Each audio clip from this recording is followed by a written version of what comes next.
the kind of airstrikes that are currently underway, and Israel is retaliating against the terror attack which has been unleashed on the country. But it is an often repeated refrain: one man's revolution is another man's terrorism. This is the dichotomy that has come to define the ongoing Israel-Hamas conflict. But is it really so difficult to decide what side one must take? Let me make it easier for you. Look at the images on your screens. A massacre that started at an unsuspecting party and music fest and led to unsuspected men and women being taken hostage, entire families butchered, bodies defiled, even foreigners, and hospitals not spared. So that is the kind of scenario that is being witnessed currently. Now, it is this that has made India take an unequivocal stand against terror and by implication with Israel in this hour of crisis. However, PDP President Mehbooba Mufti lamented the fact that it often takes death and destruction for the world to awaken to the Israel-Palestinian conflict.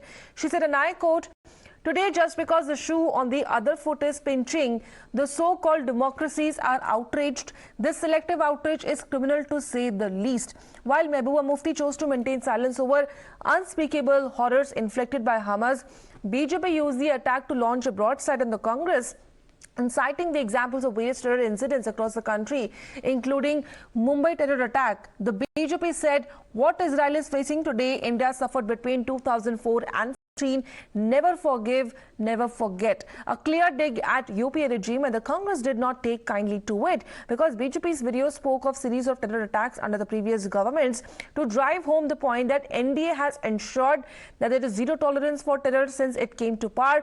However, the Congress was quick to put out a list of its own of all the terror-related incidents under the BJP rule.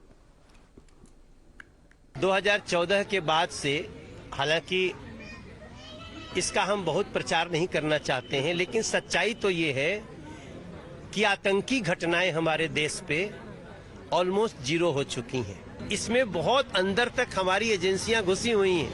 तो ये आज के भारत की ताकत है, और ये भारत की ताकत कैसे बनी है?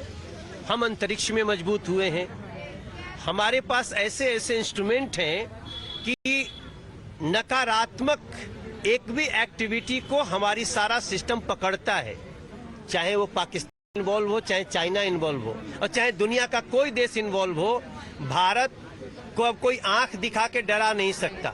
इजराइल में हुए हमले को लेकर के जहां भारतीय जनता पार्टी यूपीए सरकार के कार्यकाल को याद दिला रही है, यूपीए सरकार के कार्यकाल में हुए आतंकी घटनाओं का जिक्र कर रही है, वहीं शायद भूल जा रही है कि भारतीय जनता पार्टी की सरकार में देश की सबसे बड़ी पंचायत लोकसभा पर हमला हुआ था।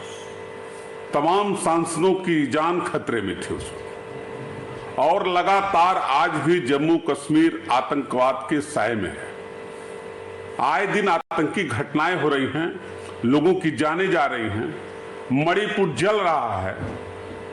नहीं, बिल्कुल ठीक कह रहे हैं, और वो देखा ही है, हमने तो जयपुर में भी भोगा है किस तरह यहाँ पर बम ब्लास्ट हुए। दिल्ली में ब्लास्ट हुआ, अहमदाबाद में ब्लास्ट हुआ, बेंगलोर में ब्लास्ट हुआ, हैदराबाद में ब्लास्ट हुआ। शहर ऐसा कोई बचा ही नहीं था देश का जहाँ पर ब्लास्ट नहीं होते थे। बाहर से आतंकवादी आते थे, यहाँ पर बम फोड़ के चले थे, हमारे निर्दोष नागरिकों की जान चली जाती थी। लगातार 2004 से लेकर 14 तक ऐसे सैकड़ों की संख्या में घटनाएं भारत में हुई हैं। इजराइल की परिस्थितियां अलग, हिंदुस्तान में इस तरह का कभी हुआ नहीं है, लेकिन भारतीय जनता पार्टी के जो नेता जब कोई बात करते हैं तो वो ऐसा लगता है कि सिर्फ अपनी राजनीति चमकाने के लिए और सुर्खियां बटोरने के लिए झूठे तथ्य जनता के सामने पेश करते। और भारतीय जनता पार्टी के ही जो अरुणाचल प्रदेश के सांसद थे, उन्होंने ये प्रश्न उठाया कि अरुणाचल की एक बहुत बड़े भूभाग पर, लद्दाख के बहुत बड़े भूभाग पर चीन ने कब्जा कर लिया है। चीन के सेना, चीन के लोग जो है वो उन्होंने सीमाओं का उल्लंघन करके देश की और भारत की भूमि पर अतिक्रमण किया है। लेकिन हमने आश्चर्य की बात है कि कोई कार्रवाई होता देखने की बजाय प्रधानमंत्री जी द्वारा जो क्लीन चिट दी गई चीन को, यही सुना। प्रधानमंत्री मोदी जी के नेतृत्व में भारत की जो पॉलिसी है आतंक के खिलाफ, वो बिल्कुल स्पष्ट है। हमारी जीरो टॉलरेंस ऑन टेररिज्म, आतंक के ऊपर जीरो टॉलरेंस। हर वो देश जो आतंक से लड़ना चाहता है उसके साथ भारत खड़ा है। ये प्रधानमंत्री मोदी जी की नीति है। इजराइल के ऊपर हमला हुआ, उनका फेंस तोड़कर साधारण नागरिकों को बंदिक बना गया। जिस तरह की तस्वीरें देखी वो खौफनाक तस्वीरें हैं। ऐसा किसी के साथ नहीं होना चाहिए और जो कर रहे हैं वो आतंकी हैं और जो आतंकी है उनको पूरी दुनिया के जो भी सेन लोग हैं, जो भी सही मानसिकता वाले लोग हैं, वो पूरी ताकत से इसका जवाब देना चाहिए। Wherever something happens in any part of the world, BJP takes it an opportunity to indulge in negative politics, create social and communal divide, and blame the previous government. But people know BJP's charm and charitra will not be taken by their version and will give a befitting reply by ousting BJP out of power in 2024.